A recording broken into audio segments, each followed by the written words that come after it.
I abandoned my newborn kids for 5 years because I went traveling in Europe. I'm now back and my ex refuses to let me see my kids. I have 3 kids with my ex who got me pregnant with twins in my senior year of college. I moved in with him and we were raising our kids together.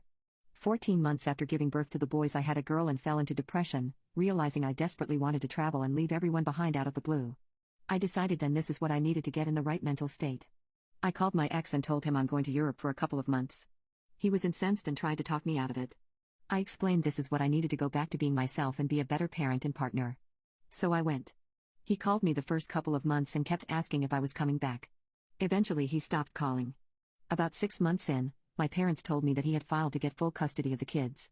I was mad he didn't tell me before doing it, but I thought I'd at least take full advantage and really see the world and get it out of my system. I let him have custody.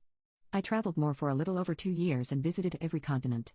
When I was done, I really wanted to see my kids again as I no longer had to care for them in their baby stages, but I felt guilty for not being present in their lives and I didn't want to face my ex. One of the friends I made in my travels offered me a gig as an English teacher in a private school in Thailand. I took the opportunity and spent the next 3 years doing that. This year, however, I returned stateside and stayed with my parents. They showed me pictures of the kids and told me my ex let them see the kids a couple of times.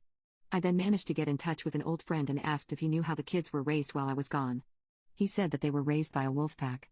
Apparently when I abandoned my kids, basically anyone and everyone who had a passing relation to the dad stepped up. His mom moved in for the first year to help with the babies.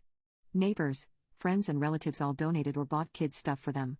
One of his friends manages a restaurant and he brought them unused food almost every night. One of our old buddies runs an MMA gym and he has a kids class that starts after school, so he takes them in after school until their dad gets off work. Whenever the kids need a babysitter, 2 or 3 rowdy men show up ready to be horsey or punching bags for the boys and tea party guests for the little girl. One of our other friends was a lawyer. Turns out he helped my ex gain custody and advised him through the process. I also heard their dad is doing well now. Every Sunday night, he hosts football parties and invites people over to hang out with the kids. Apparently my daughter delights in serving everyone wheat juice. After hearing this, I knew I needed to do something. I got in touch with my ex telling him I was ready to be involved in their lives. But to my surprise, he flat out refused. I threatened to sue for custody and he just replied good luck with that and sent my pictures of me partying in Europe. They are not flattering, exposing me doing blow off a midget's pee-pee.